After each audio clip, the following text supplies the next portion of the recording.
හරි මේ මොකද්ද? ආරියුත් මට කොහේ එරියත් එකයි මේ හලෝ හරි ලංකාව පොන්චි රටක පොඩි අම්බෝ පටන් ගත්ත ගමන්ම කුණුහරුප කියනවා මේ පොසොන් පොයේ දවසේ. යකෝ මාමේ එංග ඒක පවුනේ අප්පා. ඇයි එහෙම පව් වැඩ කරන්නේ කුණුහරුප පටන් ගන්නෙ? මොකද්ද මේකේ තේරුම? රෙද්ද. එකයි. තේරුණාද? හා කෝල් එකක්.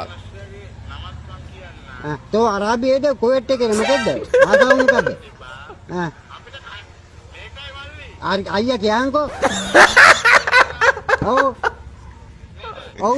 අර වොයිස් රෙකෝඩ් එකක් යන්නේ බං. අයියෝ අර මොකද්ද කරන්නේ නැහැ කියන එක නේද? මල්ලි මේ බොරු මරිසි දාන්න එපා. හරිද? අන්නේ වොයිස් රෙකෝඩ් එක යන්නේ. කවුරුර කොල්ලෝ ටිකක් මේ අපේ මාමට ආතල් දෙනවා. යකෝ අපේ යටි රැවුල් මාමට උඹලා මේ ආතල් දෙන්නේ. හරිද? එහෙම කතා කරන්නේ නෙමෙයි. එහෙම කරන්න එපා මිනිස්සුන්ට. හරි බලමු මාමත් හොඳ ආතල්යක් ගන්නවා වගේ.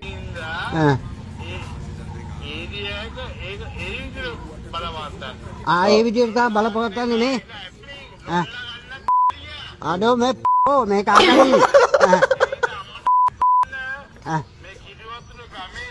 ඔව්. අඩෝ මං අම්මන්නේ කිරි ඕනෝ මං. කන්නක් දාලා. කියන්න. කියන්න.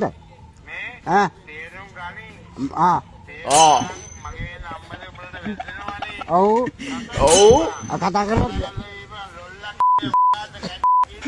අඩෝ දලු අඩෝ අම්මට කන්ද කියන්නේ ආච්චිට ඕනවා මං හරි ඒක තමයි උඹ අයියා නම් එච්චර එන්නේ හරි එනවා එච්චර හරි එහෙනම් උඹ අයියා නම් අඩි 3 පාලම වලට වරෙන් අන්න උඹ අයියා නම් අඩි 3 පාලම ගාවට වරෙන් උඹ අඩිය බිමට දාන්නේ හරිද දැනගනින් අපේ මාමට යටි රැවුල් මාමට සද්ද දාන් ඉන්න එපා කවුරුත් ඉතින් අපි මේ කොල්ලෝ ටිකක් මං හිතන්නේ ආතල් ගන්නවා යටි රැවුල් මාමගෙන් එහෙම කරන්න එපා දැන් බලන්න කෝල් රෙකෝඩ් එකක් දාලා හරිම විනෝදයිනේ මොකද මේ ගහලා දෙන්නේ Serendip uncovered good job moving to the next